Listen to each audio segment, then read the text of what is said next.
Quels sont les rapports entre le nazisme, la Shoah qui se déroule en Europe et le monde arabe et évidemment les communautés juives du monde arabe?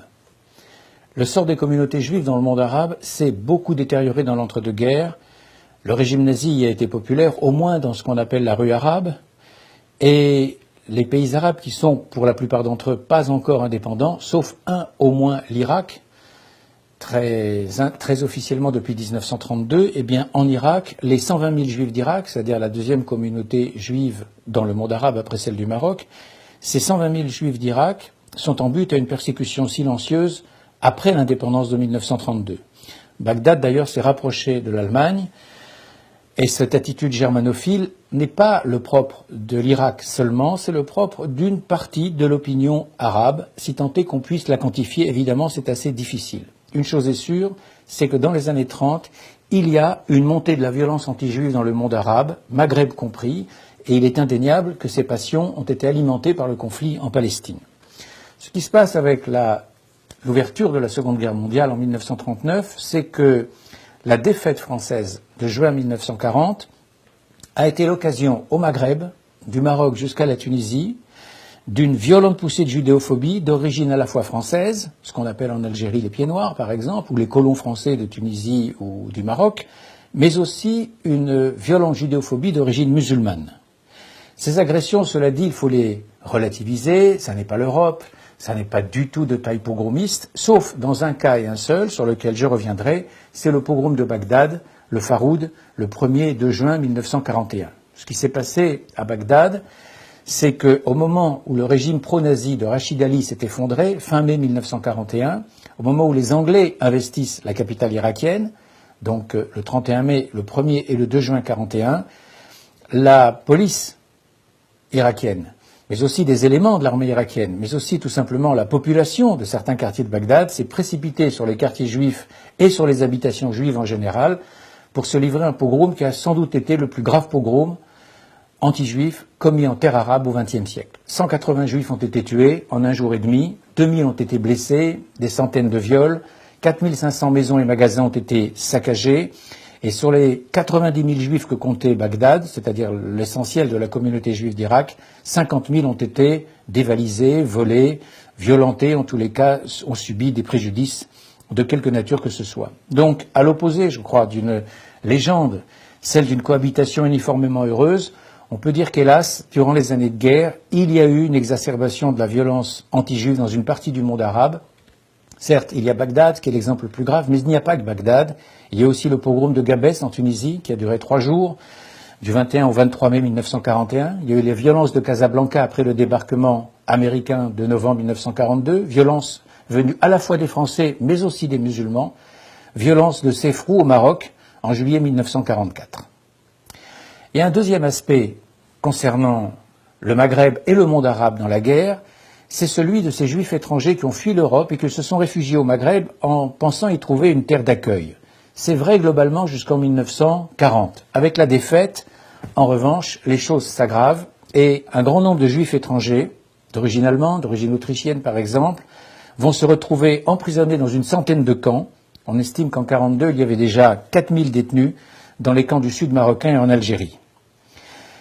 Ça s'explique non seulement par l'antisémitisme des autorités coloniales, autant du Maroc qu'en Algérie, beaucoup moins en Tunisie parce que l'amiral Esteva, résident général en Tunisie, a été un homme de conscience, un homme de cœur qui a freiné autant qu'il l'a pu les mesures antisémites de Vichy, mais ça s'explique aussi par la sympathie, je l'ai dit, de la rue arabe pour l'Allemagne, une sympathie patente par le fait qu'un certain nombre de chansons populaires avaient des titres explicites, j'en cite une ou deux, une chanson dont le titre était Hitler le magnanime, Hitler le rédempteur, sans oublier que pour l'élite lettrée du monde arabe, peu nombreuse évidemment, Mein Kampf était déjà traduit en arabe en 1934, les protocoles des sages de Sion depuis les années 20, et c'était des succès de librairie.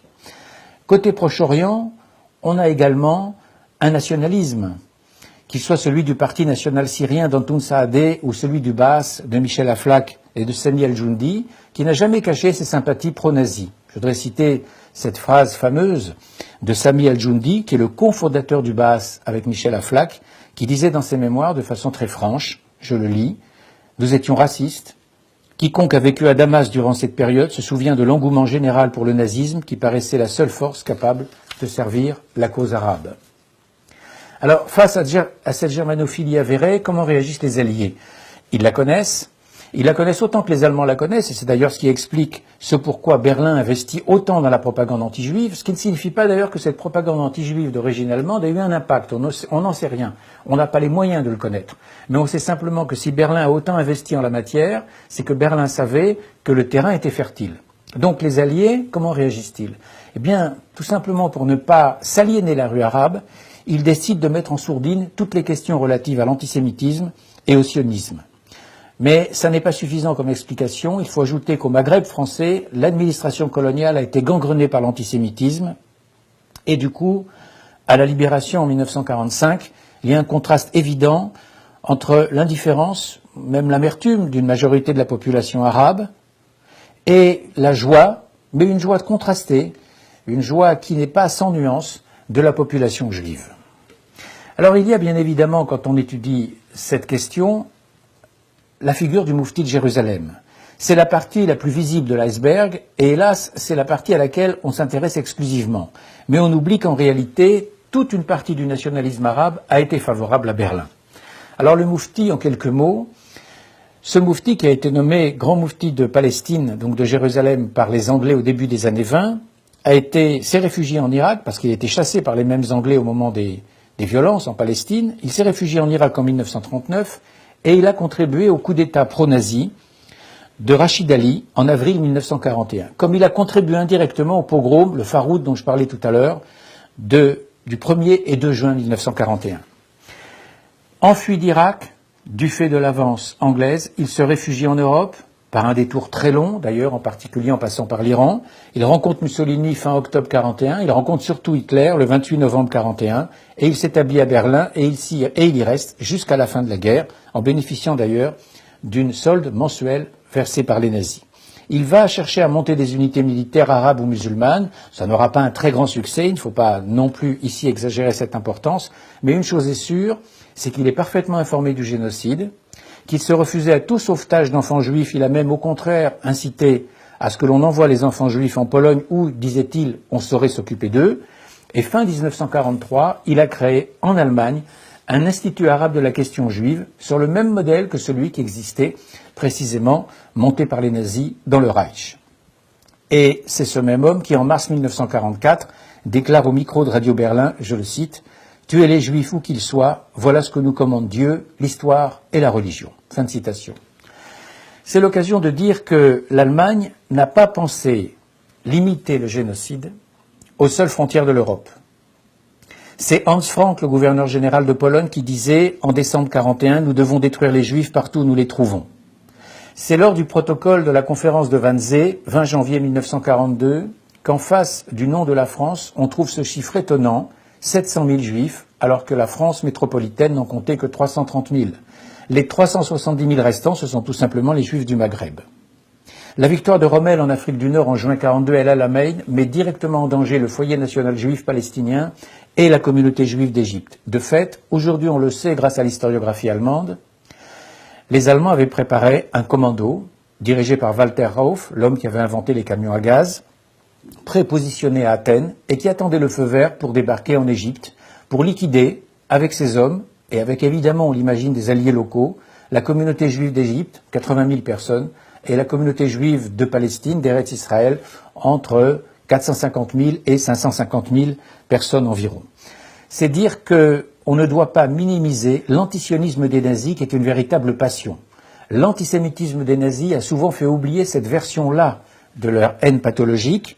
Je cite Mein Kampf, 1924, Hitler écrit « Les Juifs n'ont pas du tout l'intention de bâtir un État juif en Palestine afin de s'y installer. Toute leur ambition est de créer un centre organisationnel pour leur machination à l'échelle internationale. » Fin de citation. La Palestine est donc très tôt un cheval de bataille de la propagande nazie, et chaque semaine d'ailleurs Radio Berlin assure et affirme, je cite, que la Palestine est une terre indivisée du monde arabe. Fin de citation. Donc, rappelons les événements rapidement. En février 1941, les Allemands arrivent en Libye, une Libye contrôlée par les Italiens. avec l'Africa Corps de Rommel. Ils poursuivent leur offensive contre les Anglais. Ils sont victorieux jusqu'en juin 1942, je l'ai dit, à El Alamein, et la persécution s'abat sur les Juifs libyens dès 41-42. Finalement, le sort des armes joue en faveur des Alliés. Montgomery est victorieux en octobre-novembre 1942 dans la troisième bataille d'El Alamein. Du coup, les Allemands refluent en Libye. Ils étaient déjà entrés en Égypte. Ils refluent en Libye. Puis de Libye, ils passent en Tunisie, où ils arrivent début novembre 1942.